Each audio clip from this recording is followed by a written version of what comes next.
Ahoy, bonjour everybody to our webinar today about best practices, how you can secure your network with Kerio Control. I would like to welcome you to the webinar series. We had a break during the summer season, but colleagues of mine just had this high-level webinars about security threats, which is also part of the webinar today, and how you can accomplish all those tips they gave in their pretty in general webinar with Kerio Control. So first, I would like to start with the agenda for today. So again, we will, as we do it in every webinar, we give you a general overview over Kerio Control. So it's basically for people who are new to Kerio Control. Then we do a short review of the security threats webinar series. And then we just segue into the topic how you can secure your network with Kerio Control according to the topics my colleagues have mentioned during their security threats webinar. And of course, at the end, we have a questions and answers session. Today, as I mentioned, I'm joined by my colleague Anton Tikhonov, who will be helping me with answering the questions and answers which may arise during the presentation. And in case maybe I will get kicked out from Adobe Connect. So let's first start with a general overview of Kerio Control. So Kerio Control is a next generation firewall, router and leading edge intrusion prevention system. Next generation firewall means it has capabilities which normal firewalls do not have, like application awareness and things like that. Also, it has a pretty advanced antivirus protection integrated. So whatever is going through your network in and out will be tested about viruses. We have a VPN server integrated into Kerio Control, which is free of charge. So there are no extra costs if you would like to set up a VPN connection or VPN server with Kerio Control. You have several options how you can use the integrated VPN. You can use our own developed Kerio VPN client and VPN server, but you can also use IPsec, which is necessary, for example, if you would like to connect to your Kerio Control with a mobile device. Also, you can have site-to-site tunnels, so it's a connection between two or more firewalls, and again, this is also not only possible between two Kerio Controls, you can also do it with a third party. Next thing is that we have an industry-leading integrated web content and application filtering option.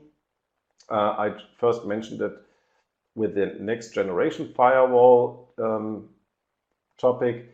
So you can easily stop using applications by a single click in the application awareness. And of course, web content filtering, so your customers will not be able to serve or to visit malicious web pages, for example.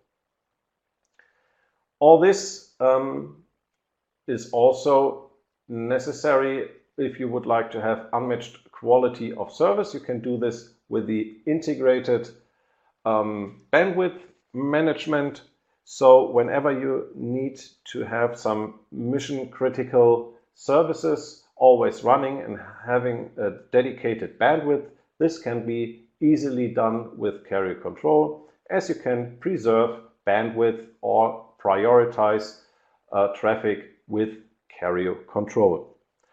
The last thing which is interesting for most of the people is that you are pretty flexible in the deployment of Kerio Control.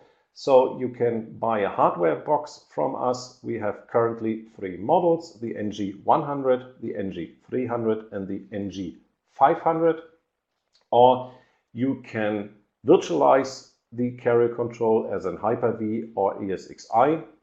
Or you can download the ISO image, create your own hardware box, and after installation and using the ISO image, this hardware will be converted into a Kerio Control firewall. So let's start first with the Security Threats webinar series review. This series has 3 parts, and the first part of this series was, are all your IT devices protected? So first and common targets are modems and routers. Why? Because you have several times the case that people have not changed the default password, or they have some remote management option open, which is accessible from the internet. So to avoid this, my colleagues gave you the tips that you should definitely change the default password of a modem or router. You should disable the remote management for such a router, and if possible, just convert or restrict the router into the bridge mode, so it is only working as a modem, and all the logic and login will be done by a firewall, which is behind this modem. Another topic is IoT devices, which means Internet of Things devices. You see here an example is, for example, an IP camera or a thermostat from the company Nest. Is shown here. Those are devices which are usually and normally reachable from the outside world, but they are located in your local network. So how can you protect your local network from the maybe breach of such an IoT device? You should think about segmenting your network and isolate those IoT devices.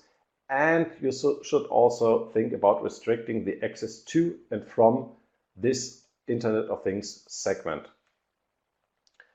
Third, and this is basically a little bit like a Dr. House statement, don't trust your guests. You never know who is surfing or using your internet connection. Is this guest, can you trust your guests? So don't trust your guests, create a separate wireless network for your guests, and also block the access to other things of your internal networks. Part 2 of the Security Threat series was, is your network a source of spam or DDoS attacks? So distributed denial of service attacks. Basically, hackers are motivated always by financial gain. So they would like to get money from you, otherwise they will spam you with a denial of service attack. How do they do it? They prey on vulnerable software using known exploits. So there were several news over the last year where, for example, some PHP implementation had some vulnerabilities, and people can use those vulnerabilities to get into this PHP system, and maybe they get further to your local network. Also, my colleagues gave you again some best practices how to avoid it. First, always keep your systems up to date. So whenever some security issue comes up, normally companies react and will give you within a short time some update, so your system will be again protected and up to date. For example, when the Heartbleed vulnerability of the Heartbleed SSL vulnerability was detected, Kerio reacted within, I believe it was 24 or latest 48 hours with an update. So your Kerio Control and your Kerio systems were protected again. Again, segment segmentation is a good practice you can do here. So isolate your web servers and your hosted servers from the rest of the intranet. You should also think about deploying an intrusion prevention system which takes care of such attacks and can maybe react on such attacks. And you should always monitor your network for unusual behavior. So whenever there is something going on which is not the normal usage of, you should see this and you should monitor this and react on it. The last part of the series was about reducing the risk of ransomware in your network. So what are the common methods for infection? Pirated software, which has an integrated malware. For example, there is I just read the news today that the Transmission, which is a BitTorrent client for OS X, has some malware now integrated. So, for example, this is not directly a pirated software, but as you can see, maybe also, let's say, not so serious software can have such malware inside. And of course, if you download pirated software from different virus pages, for example, you will never be sure if there is maybe some code injected into this software which will be harmful for your intranet. Also, browser plugins can be the source of getting ransomware into via your web browser on your machine and then to your local network. This is, for example, also the reason why I believe Google Chrome and Apple are more and more restricting the usage of Flash in their browsers. Also, fake updates can be an issue, and malvertising, so the malware itself is embedded in some ads you see on a web page. Usually this should not happen on, let's say, serious pages, but when you are maybe surfing to pages which are, let's say, not so serious, it could be that the malware is within the ads. So how can you react on that? Again, on a high level, you should think about intrusion prevention with an IP blacklist. So there are services who are maintaining lists of IPs which are known to distribute some ransomware. You should have a up-to-date and valid antivirus running, and you can set up some web content filters to protect yourself from such ransomware. So the question today is how you can do this with Kerio Control. So now we are going to take the best practices tips from our colleagues. They gave on a pretty high level, now down to the Kerio Control. And let's first start that you are going to segment your network. So a normal network design, which you basically know, is a pretty flat network design, but this is pretty insecure. As the people have already mentioned,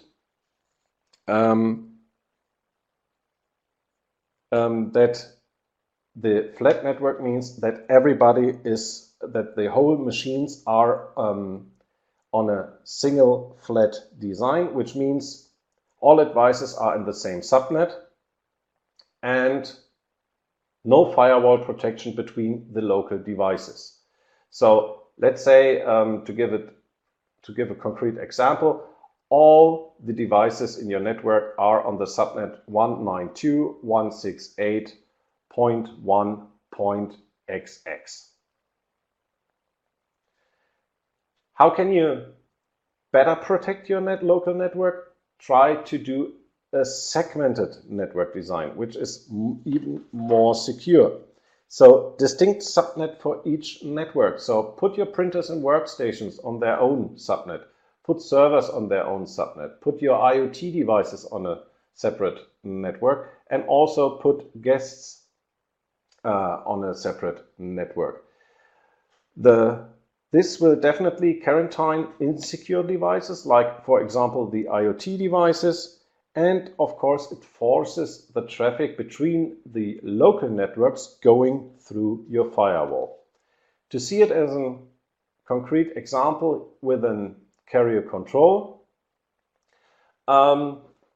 this is the interface configuration you can see, and you see that we have here several network interfaces created. One is for the printers and workstations. One DMZ is for the servers. We have one dedicated interface for the IoT devices or Internet of Things devices, and we have a separate one for guests. This is pretty easy and pretty easy to accomplish if you have physical Ethernet interfaces, physical network cards, because you can then dedicate a network interface directly to one of those subnets. This can also be done if you do not have enough Ethernet interfaces in your Kerio Control installation. You can do this also via VLANs, virtual LANs. The only thing is that when you're trying to achieve this with VLANs, things may get complicated, as you also need a switch in your network which is capable of detecting the VLAN packets. So you need a VLAN capable switch. So the easiest approach is to have real existing Ethernet ports, real existing network interfaces, and you dedicate the interface to the wished segment. And as you can see here, the LAN, the guest, the DMZ, and IoT LAN, they have separate subnets. So it starts with 10.10.10, and we go up with 10.10.20, 10.10.30, and 10.10.40. When it comes to the guest access, this, as you can see, we have a guest interface. This can easily be created with the Kerio Control, and you should enforce a separate segment by using the built-in guest interfaces. Additionally, you should assign a password to this interface, so people again need to know the password before they can use the guest interface. The guest interface can be, for example, an extra attached wireless access point if you would like to provide wireless access to, or a hotspot for your guests, but at the interface can also be connected by Ethernet. To have the communication working smoothly, when you have your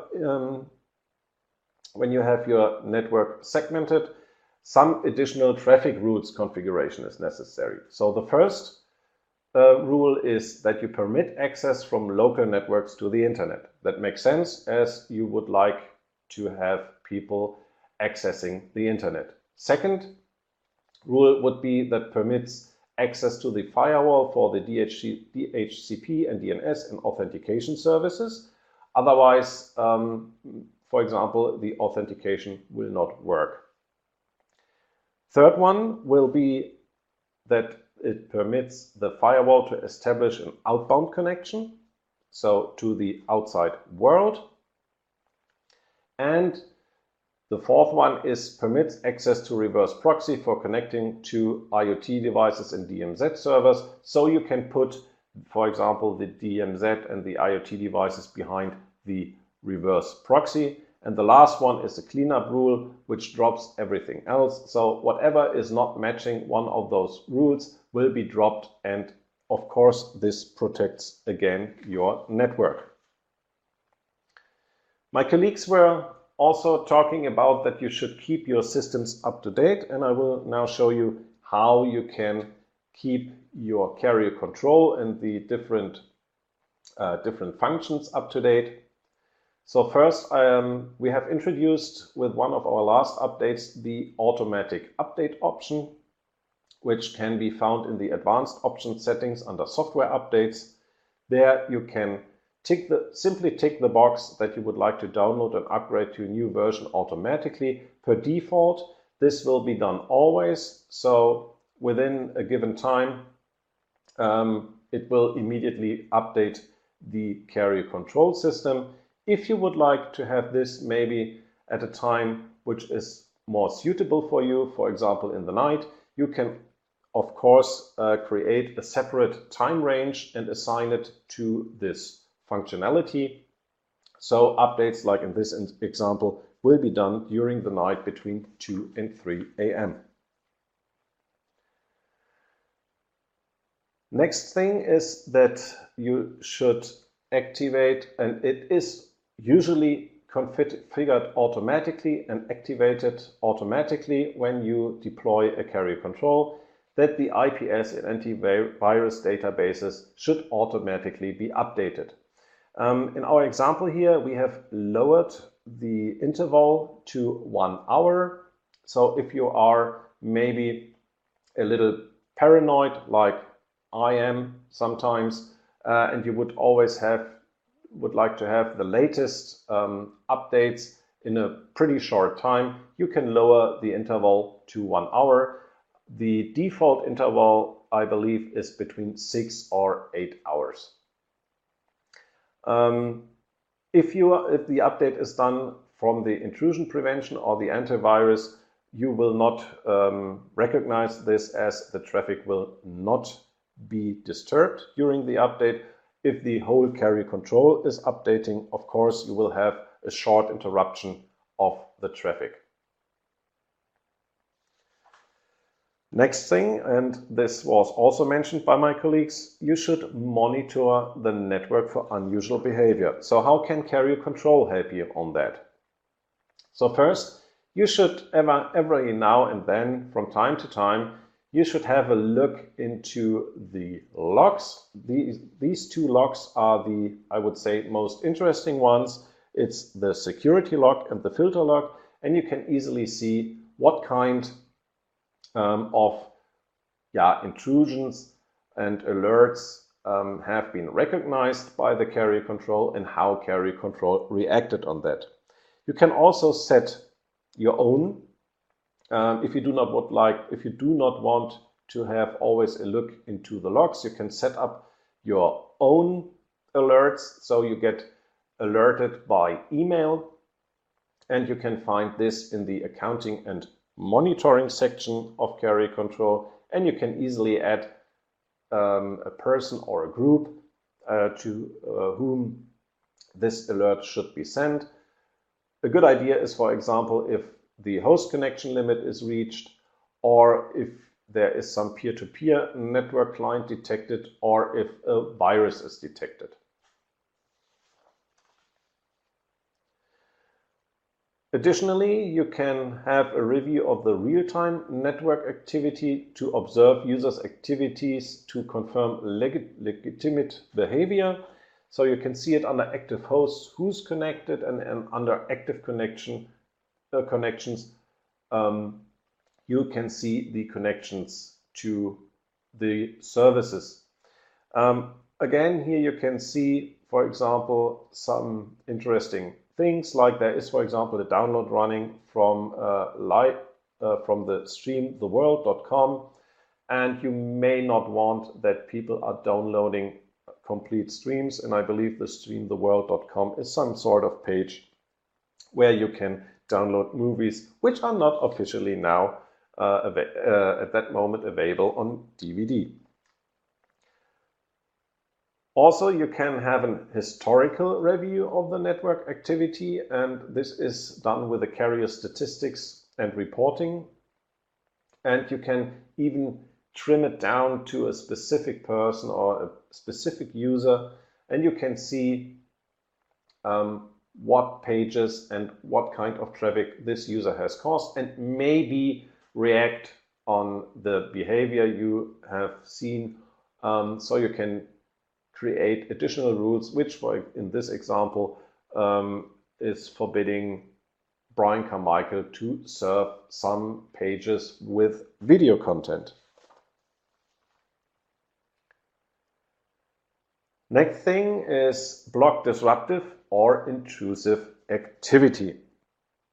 So one of the cool features of Kerio Control is the intrusion detection and prevention. So this is enabled by default. So again, just check if it is activated on your Kerio Control. The intrusion detection and prevention system in Kerio Control filters harmful types of traffic, and it of course reports suspicious activity to the security log. So we saw some excerpt from the security log 2 slides ago. These entries are reported by the intrusion detection and prevention system. And again, it is enabled per default. Next thing is the peer-to-peer detection.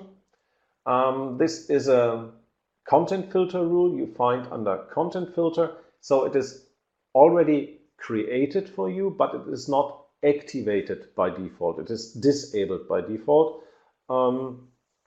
This could be the reason that you may need some peer-to-peer traffic, as for example, some Linux distributions are distributed by BitTorrent links. So when you have this content filter activated, you won't be able to download, for example, a big Linux distribution. But I would say in 99% of the cases, there is no need to allow the peer-to-peer traffic. So it is as simple as you can think of. Just tick the box, because this rule is a default rule, but only not activated. Just tick the box and it is activated. Denial of service prevention, or DOS. We call it connection limits, but it means basically the same. So you can limit the total connections from a single host. So if there is maybe somebody trying from a single host to flood your network or your internet access, you can set a limit, and you can also set a limit of maximum connections to a specific host in your local network. This is also activated by default, and the values you see here are the most balanced one, but of course you can set your own values. Now we come to the topic how to block malware and malicious content. So this can be done by the content rules. So again, we have a collection of filters you can activate or create your own one. There is a default one, the Kerio web filter rule, which blocks malicious websites, like websites which are known for hacking or malware distribution or botnet. And this is also enabled by default. But of course, you can set additional content rules if you have some specific things you would like to block. Also, in the content filter, there is, with the update of one of the last versions, the application awareness. So you can also block things like Facebook or Skype. So if you are seeing that maybe some malicious content is coming from Facebook pages, just block Facebook and you are safe. Also, the antivirus is also enabled by default, and it blocks malicious files, downloads, and attachments. Again, this is enabled by default, so just cross-check if it is really activated. Otherwise, please activate it. Let's now come to the point that you restrict your network a little bit more and make it more safe. So you say you require a network login. So you can activate this under the domains and user login on the authentication options, that it is always required for users to authenticate if they would like to access some web pages. This has two advantages. One, the first advantage is that let's say nobody who is allowed or known by you can use your internet connection because he needs to authenticate.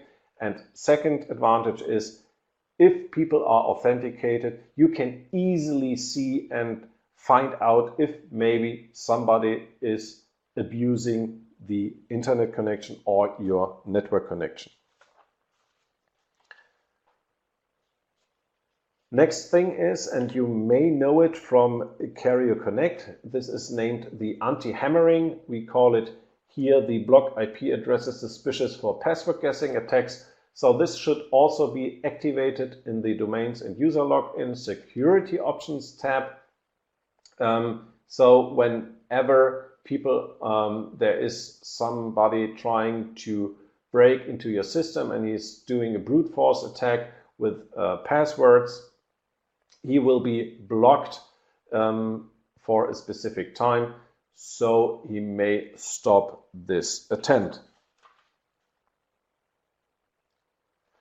Last but not least, as I said, there is an that my colleagues showed you that you should disable the remote access and remote management. One good option is the My Kerio, which is a service from Kerio, free of charge, where you can add your Kerio Control deployments to this service. So you do not need to open any administration ports on your Kerio Control itself, because once the Kerio Control appliance is known and added to My Kerio, and you would like to connect to your Kerio Control via My Kerio, the Kerio Control is initiating the connection to My Kerio, and it will be closed immediately after you left the administration interface again. So there is no need to open extra ports for the remote administration. You even can delete the rule or untick the rule which is allowing remote administration. Next thing is that you should host your web services behind the reverse proxy. This has two advantages. Number one is that you preserve the IPv4 addresses, so you just need a single IPv4 address, and the reverse proxy is delegating and routing the requests to the correct service. And as a nice additional advantage, you should then see that you get an A rating from the SSL labs, as Kerio Control is always up to date, as you have configured the automatic updates. You can be sure that all the SSL libraries are up to date in Kerio Control. Maybe you have some web services running which are not that up to date, or maybe you cannot update them because then something else is not working anymore. So you would definitely get a bad rating from the SSL labs. If you put it behind the reverse proxy of Kerio Control, you will definitely get a better rating, because you can be sure that the SSL libraries in Kerio Control are always up to date. If you need an access from the outside world, a direct access to your network, you should tunnel remote services through a VPN connection. So for example, like RDP, VNC, whatever, there is no need to open specific ports for such vulnerable services. Just set up the Kerio VPN or the IPsec server in Kerio Control and let people do a VPN connection to your Kerio Control and then run the RDP session or the VNC session. So that's basically all for today, or for this webinar. I've seen that Anton is pretty much answering all the questions we have here at the moment. So please continue with your questions, as I would like to give a short summary again. So first topic is segment your network, keep your systems up to date, monitor the network for unusual behavior, block disruptive and intrusive activity, block malware and malicious content, require network login, and configure a secure remote access. If you would like to have this presentation maybe as a reference, when you are controlling your Kerio Control or when you are setting up a new Kerio Control, you will get a follow-up email after this webinar with a link to the recording and, of course, to this presentation. At the end of the presentation, you will also find a list of resources we have created for you, also segmented into the separate topics like segmenting your network, keep systems up to date, monitoring the network for unusual behavior, block disruptive and intrusive activity, block malware and malicious content, and require network login, and of course configure secure remote access. Those are articles in our knowledge base which give you additional information, how to configure it and what kind of things you need to pay attention. So Anton, I would say we are pretty much done with the presentation, and I think you've done an awesome job in answering those questions. And yeah, Carson, so you can help with it. Sure, go ahead. No, I mean, if you can help me with answering questions, because I have only 10 fingers on my hand, so. Okay. Derek is asking what's the best way to block HTTPS, for example, block facebook.com with the application awareness, which is integrated now in Kerio Control. You just search for Facebook, tick a box, and then this will be blocked. There's a question from James Lepper. So you do not provide a specific set of software installs to create a VPN connection from a remote node. I do not clearly understand what you mean. We have our own Kerio VPN client for Linux, Windows, and Mac, which you can download free of charge if you would like to use the Kerio VPN. If you would like some other VPN connection, like IPsec or something like that, this is basically normally integrated into operating system. There's a question from Arjoy, Kerio Control hardware box, can we plug USB modem for getting any internet? No, the USB ports are not used for any modems, and it is also not supported and used for adding additional Ethernet interfaces with an USB to Ethernet adapter.